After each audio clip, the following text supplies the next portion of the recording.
Bueno, para aquellas personas que nos conozcan, cuéntanos un poco quiénes sois en Puentes Global.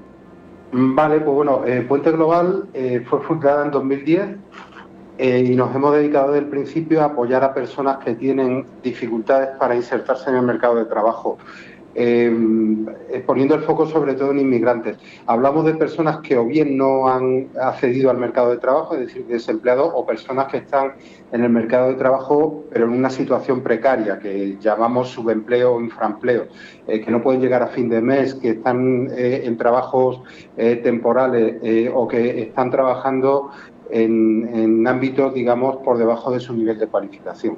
Uh-huh. ¿Y cómo surge la idea de crear Puentes Global? Bueno, pues surge viendo un poco la necesidad de apoyar a determinados colectivos, especialmente inmigrantes, que se enfrentan a un entorno muy desconocido para ellos, que van a necesitar un apoyo, porque, bueno, pues, también en nuestra experiencia personal, yo no fui de los fundadores, pero bueno, los fundadores y yo mismo también nos hemos encontrado en esa situación de llegar a un entorno en el que desconocen las reglas de uso, la norma del juego, ¿no? Y entonces, aparte de tener un determinado nivel de formación, pues bueno, pues tienes que tener muchos otros conocimientos, muchas otras habilidades que a personas venidas de fuera pues les pueden en un momento dado faltar. Uh-huh. Y bueno, desde aquellos comienzos hasta ahora, ¿qué actividades habéis realizado en Puentes Global? ¿Cómo habéis ayudado a esas personas? Bueno, pues en un primer momento nos centramos sobre todo en apoyar a emprendedores y eso es lo que hemos hecho durante muchos años. Hablamos de emprendedores, de personas que, bueno, que tienen en mente montar o lanzar un pequeño proyecto que sea su medio de subsistencia. No hablamos de este emprendedor que suele ser el protagonista en noticias de prensa, que tiene que ver con alguien que consigue un éxito bárbaro. Estamos hablando de personas que quieren tener su propio pequeño negocio, ejercer su profesión como autónomos o como profesionales liberales. Cuando empieza la crisis del coronavirus, y empezamos a ver datos de desempleo, sobre todo, y muy acusado del desempleo juvenil, Uh-huh. pues nos planteamos trabajar en otros ámbitos, que tiene que ver con ayudar a la gente a buscar empleo por cuenta ajena. Y ahora mismo, pues bueno, estamos trabajando en ambas líneas. Al final se trata de empleo, al final se trata de tener la oportunidad de ejercer una profesión, sea por cuenta propia, como autónomo, como emprendedor, o sea para otro, por cuenta ajena. Uh-huh. Cuando hablamos de los colectivos a los que os dirigís, a los que tratáis de ayudar, por ejemplo, en el caso de las personas inmigrantes, ¿con qué problemas se encuentran a la hora de acceder a un empleo o de emprender algún tipo de idea? Bueno, para empezar, claro, la categoría de inmigrante es muy amplia y nosotros decimos que es un inmigrante la persona que está cuidando a un dependiente, pero también es un inmigrante, un jugador de fútbol. Entonces, en todo ese recorrido hay distintas situaciones y en todo caso, pues bueno, hay un desconocimiento de las normas que regulan la sociedad, es decir, un poco lo que llamamos cultura, valores compartidos. Puede parecer que vivimos en un mundo donde todo el mundo piensa, donde todo el mundo tiene los mismos valores, pero no es así. También, y desde esa visión más global, pues bueno, hasta un desconocimiento de la normativa laboral, de la propia normativa de extranjería, de las oportunidades que ofrece el sistema formativo español. Estoy hablando de la formación inicial, pero también de la formación continua. En el caso de los emprendedores o de las personas que quieren lanzar un pequeño negocio, pues bueno, también desconocimiento del mercado, que eso es algo que se da en todo emprendedor, ¿no? Y entonces, pues bueno, lo que buscamos es dotarle de los conocimientos, de las habilidades, también que desarrollen una serie de hábitos, es decir, que hablamos de dos ejes.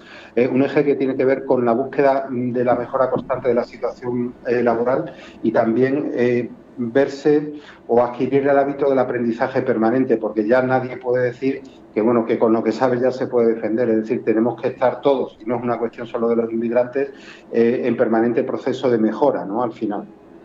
Claro. Además, cuando hablas de estos hábitos, yo también entiendo que muchas veces cuando buscamos empleo no nos podemos quedar quietos, ¿no? Esperando a que nos venga esa oferta de trabajo maravillosa, ¿no? Sino, como bien me has mencionado, tenemos que salir ahí y crear como a lo mejor una planificación, ¿no? Efectivamente, yo, bueno, alguien un profesional del área de recursos humanos me dijo hace años, cuando la cosa no estaba tan complicada, que para conseguir un empleo tienes que mandar 100 currículum, con lo cual te llaman a 10 entrevistas, con lo cual consigues un empleo.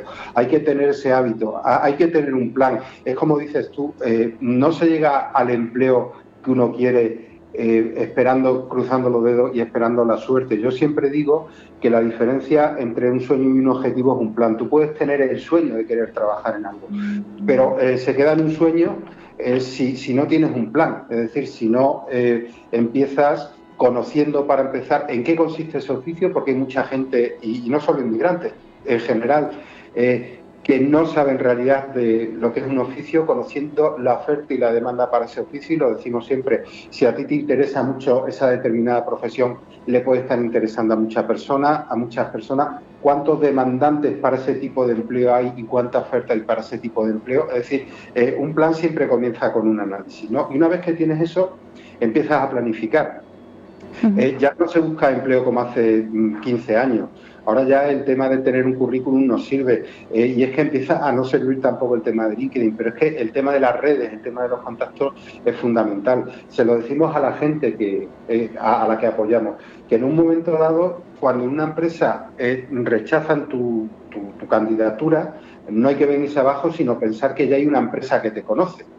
Con lo cual vas ampliando tu red, ¿no? Y que pueden hablar de ti, o que pueden en un momento dado acordarse de ti y llamarte.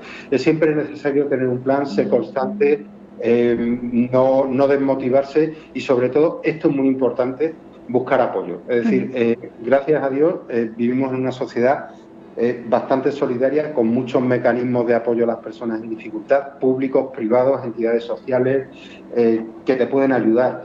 Es decir, animamos a la gente a que no se quede sola, sino que busque dónde puede haber ayuda, ¿no? Y eso es fundamental también para nosotros.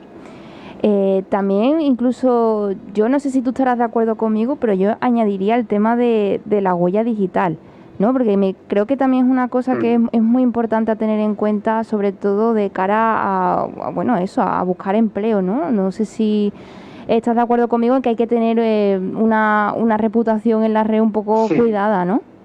Sí, lo estamos viendo a todos los niveles. Es decir, es lo que decíamos antes, ya no se busca empleo como se buscaba empleo hace 15 años, ya tener un currículum y mandarlo no vale, porque lo primero que va a hacer un reclutador es buscarte en redes. Es decir, evidentemente, si tú buscas empleo de arquitectura, de arquitecto o de un nivel de cualificación superior, no es lo mismo que si estás buscando empleo a otros niveles, que es digamos, profesiones con un nivel de cualificación inferior, pero en todo caso tienes que estar presente.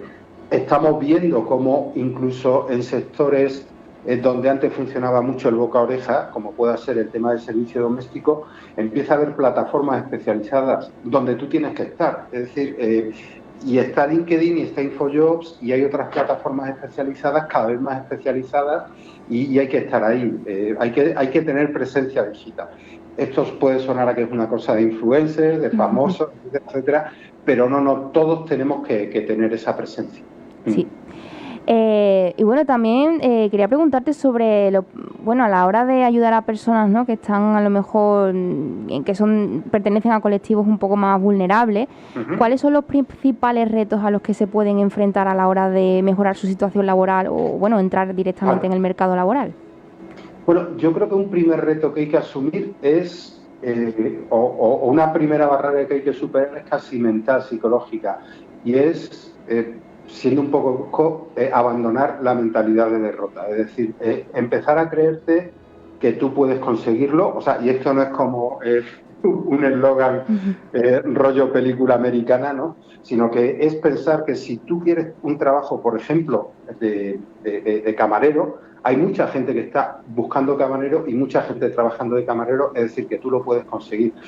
Yo creo que ese es el primer paso. Luego voy a insistir mucho, busca apoyo, busca ayuda, entiende que no estás solo, que esto también vemos que le pasa bastante a las personas en situación de vulnerabilidad, que hay mucha gente y muchas organizaciones dispuestas y buscando ayudar. Y yo creo que eso es algo que repetimos mucho a la gente a la que ayudamos. Si nosotros no somos capaces de ayudarles, les llevamos y les orientamos a quien pueda ayudarles.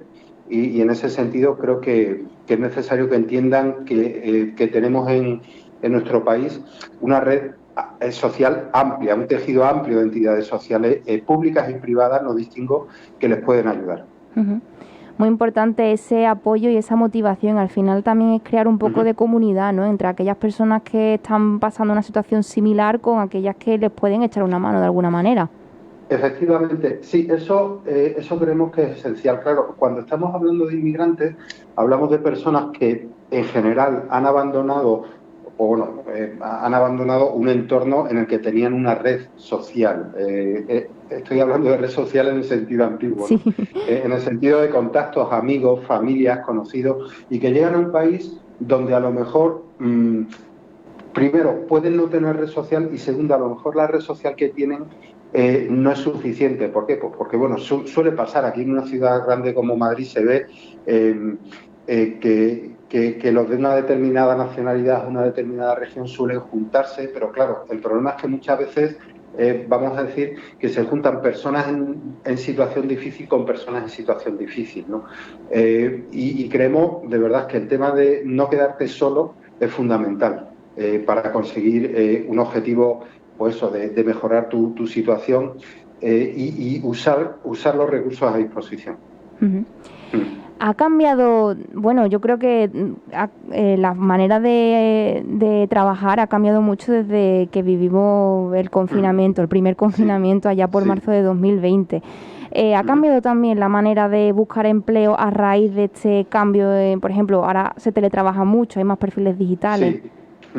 Vale, ha dicho el tema del primer confinamiento y esperemos que quede en uno nada y que no tengamos una sorpresa. Como hay personas confinadas, digo, para algunas personas ahora mismo será su segundo confinamiento o tercero. O tercero. Sí, bueno, en mi caso que ando confinado porque, bueno, mi hijo fue contacto con un positivo y yo no tenía que estar confinado, pero claro, me tengo que quedar en casa. Vale. Y hoy por fin hemos podido salir. Pero bueno, ha cambiado. El problema que hemos visto es que, claro, muchas de las personas a las que estamos apoyando ahora tenían un trabajo que tenía mucho de presencial, eran personas que estaban cuidando a personas mayores, servicio doméstico, trabajo en pequeños negocios que han tenido que cerrar y claro, hay cosas que no se pueden hacer confinados. Hay otras que sí, por ejemplo, el tema de búsqueda de empleo, ahora mismo se ha acelerado la tendencia en este tema como en otros y ahora mismo hay plataformas de todo tipo. De todas formas, ya te digo, hay trabajos que yo no veo la manera en que se puedan realizar a distancia, ¿no? Y bueno, eso lo hemos visto. Y hemos visto muchas personas que se ganaban la vida dignamente, bueno, la verdad es que iban mes a mes, que no tenían capacidad de generar un colchón de ahorro y que en cuanto llegó el confinamiento pasaron a las colas de Cáritas, ¿no? Por reflejarlo muy, muy gráficamente. Y eso también nos tenemos que acordar, es decir, no podemos olvidarnos de que hay personas que no pueden trabajar digitalmente, ¿no? Uh-huh. ¿Cómo le aconsejarías a esas personas que a lo mejor no pueden trabajar de manera digital, pero quieren acceder al mercado de empleo mientras, bueno, cada vez los perfiles digitales pues se están demandando más? Vale, claro, el tema es que ahora mismo es cierto, hay profesiones que podemos llamar tecnológicas, de base tecnológica, que si no tienes, es decir, que trabajas con la tecnología avanzada, por así decir, pero es que todas las profesiones van a incorporar un elemento digital, un elemento que use estas herramientas, aunque sea para la pura búsqueda de empleo. Y estamos viendo pues personas que se están quedando atrás y a las que hay que ayudar para poder desarrollar competencias digitales básicas. Es decir, parece que ya todo el mundo sabe utilizar un ordenador, utilizar un móvil, y resulta que no. Entonces, aparte de las profesiones digitales o tecnológicas, llamémoslo como queramos, toda profesión, es decir, tú tienes que ser capaz de comunicarte a través de un móvil, y parece una tontería, a través de un chat de WhatsApp, con la persona en cuya casa estás trabajando, ¿no?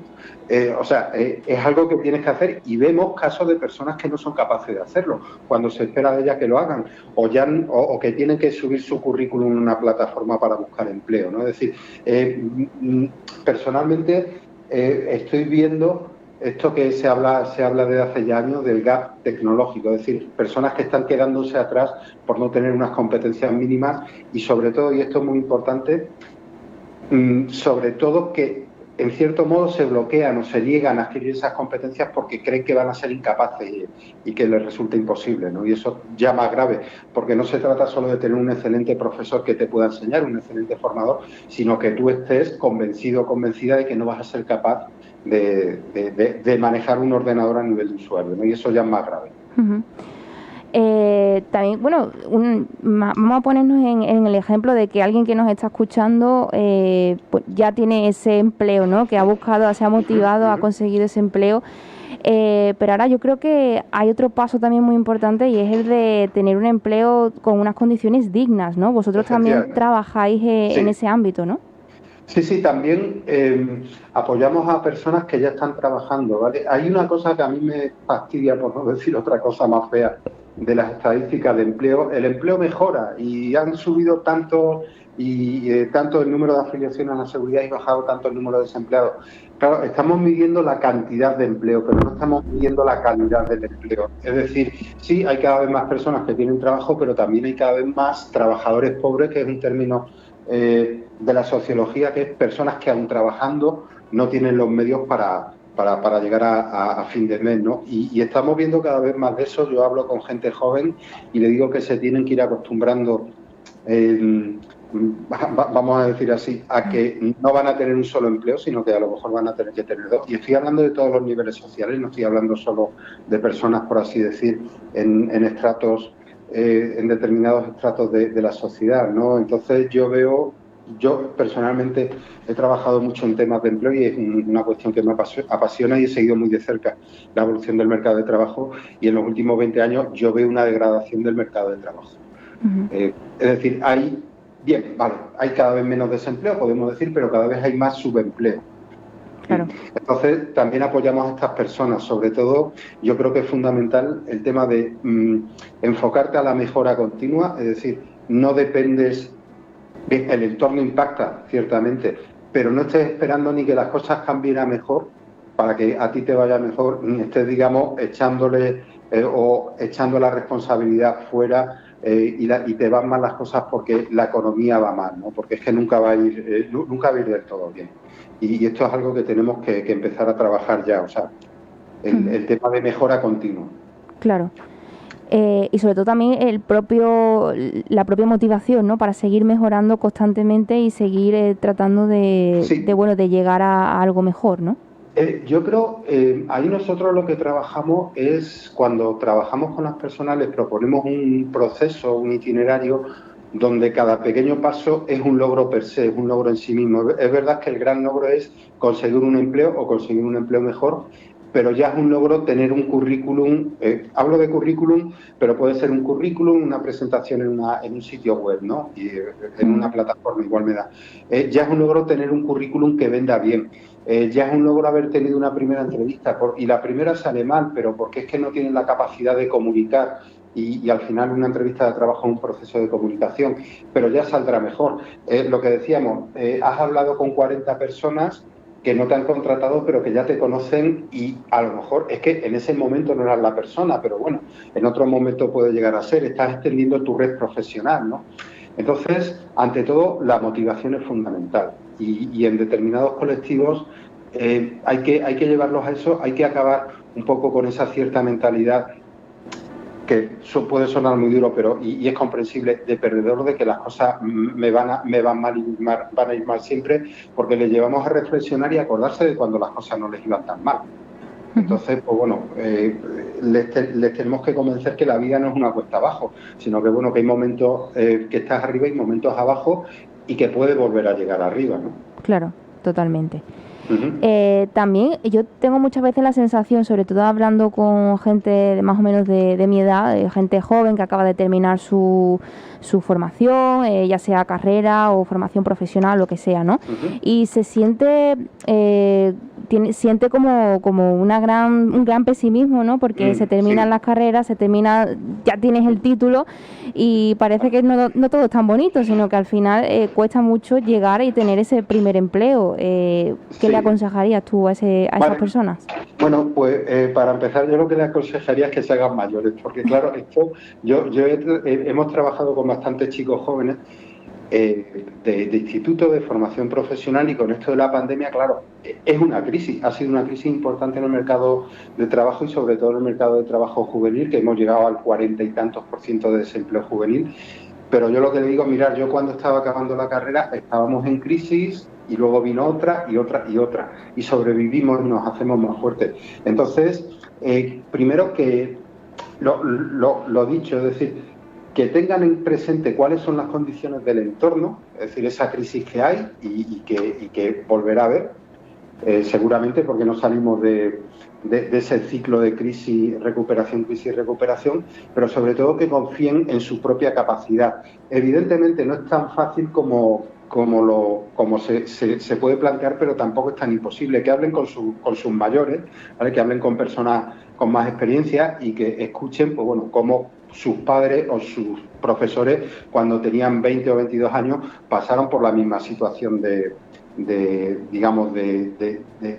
desconcierto, ¿no? Yo recuerdo, por ejemplo, cuando estudiaba la carrera, hubo un profesor, porque estábamos pasando una crisis, en tercero o cuarto de carrera, que nos dijo: de los que estáis en esta sala, y éramos unos 300, porque era un grupo importante de alumnos, dijo: va a haber algunos que no voy a trabajar nunca. Y claro, es que a poco más y lo linchamos, porque no queríamos oír eso. Y al final, yo creo que el hombre estaba un poco entre exagerando y contando la verdad, sobre todo que no crean que las cosas van a ser siempre tan malas como son ahora, y que cuenten con su propia fuerza. Y ojo, hablando de gente que está abandonando el sistema educativo, ¿no? Dejando, porque acaban un ciclo de FP o porque acaban una carrera universitaria, que no piensen que el estudiar se acaba con eso, es decir, que van a tener que seguir formándose, porque la economía evoluciona, la sociedad evoluciona, las profesiones evolucionan, y hay que estar permanentemente abierto a aprender. Eso es fundamental. Eso es fundamental también. Bueno, Javier, nos queda un minutito y, si te parece, cuéntanos un poco dónde podemos seguiros la pista. Vale, pues mira, tenemos nuestra página web. Yo lo que digo es que no es el mejor sitio para ver lo que hacemos, porque tiene una información bastante estática, pero tenemos cuenta en Twitter, tenemos cuenta en Facebook, tenemos el blog, ¿vale? Que también tenemos un blog. Simplemente buscar Puentes Global, cuidado, Puentes con S al final y Global, no Globales, porque el nombre puede llevar a confusión. Y acabamos de inaugurar un canal de Instagram, que era algo que también teníamos ganas de hacer. Entonces, redes y página web, y bueno, también estoy a vuestra disposición a través de un correo que podéis ver a la vuestra y a cualquiera de los oyentes en la propia página web, y encantado de responder a cualquier comentario o pregunta. Y nada, pues muchas gracias por esta charla, que la verdad es que me ha gustado mucho compartir este momento con vosotros. Pues muchísimas gracias a ti, Javier, por estar por aquí con nosotros y por contarnos esa labor social tan importante que realizáis. Nosotros nos vamos a ir despidiendo ya, porque nos volvemos a escuchar de nuevo, como cada martes, aquí en Radio Tercer Sector. Hasta entonces.